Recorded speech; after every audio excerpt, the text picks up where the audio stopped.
పవన్ కళ్యాణ్ గారు కాకినాడ పోర్టులో రేషన్ బియ్యం ఎగుమతి అవుతుంది అని తెలుసుకొని దాని పరిశీలనకు వెళ్ళినప్పుడు అక్కడ ఆ షిప్లో రేషన్ బియ్యం గుర్తించి సీజ్ ద షిప్ అన్నారు పవన్ కళ్యాణ్ గారు.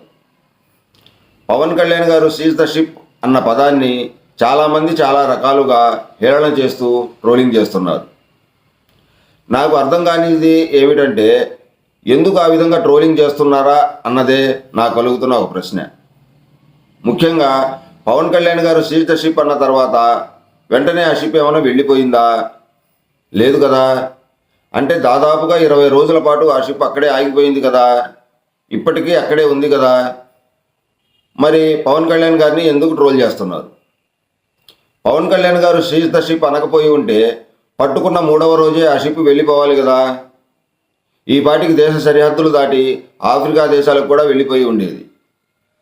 అలా వెళ్ళలేదు అంటే పవన్ చెప్పిన మాటలకు విలువ ఉన్నట్టా కాదా ఒక్కసారి ఆలోచన చేయాలి. ఆ షిప్ విషయంలో కేంద్ర ప్రభుత్వం జోక్యం చేసుకొని ఆ షిప్ను పంపించండి అనేదాకా పరిస్థితి వచ్చిందంటే పవన్ కళ్యాణ్ గారు తాను చెప్పిన మాటకు కట్టుబడి ఉన్నట్టా కాదా ఆలోచన చేయండి. ఈ రేషన్ బియ్యం అక్రమ రవాణా గురించి మొన్న జరిగిన కలెక్టర్ల సమావేశంలో కూడా తన ఆవేదనను వెలిపించారు పవన్ కళ్యాణ్ గారు.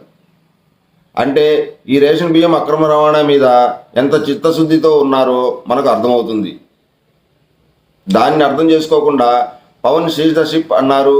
అంతర్జాతీయ జలాలకు సంబంధించిన చట్టాలు ఉంటాయి, వాటిని తెలుసుకోకుండా సీజ్ ద షిప్ అని ఎలా అంటారు అని అంటున్నారు.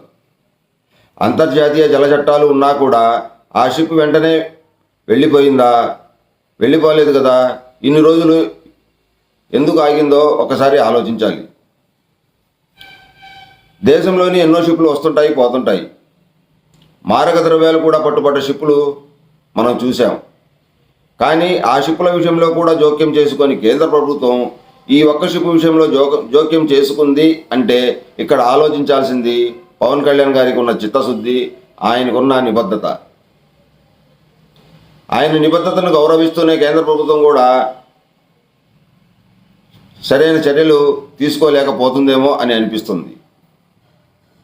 ఇలాంటి సమయంలో కేవలం పవన్ కళ్యాణ్ గారు సీజ్ ద షిప్ అని అన్నారు అని కాబట్టి ఆ పదాన్ని ట్రోలింగ్ చేస్తూ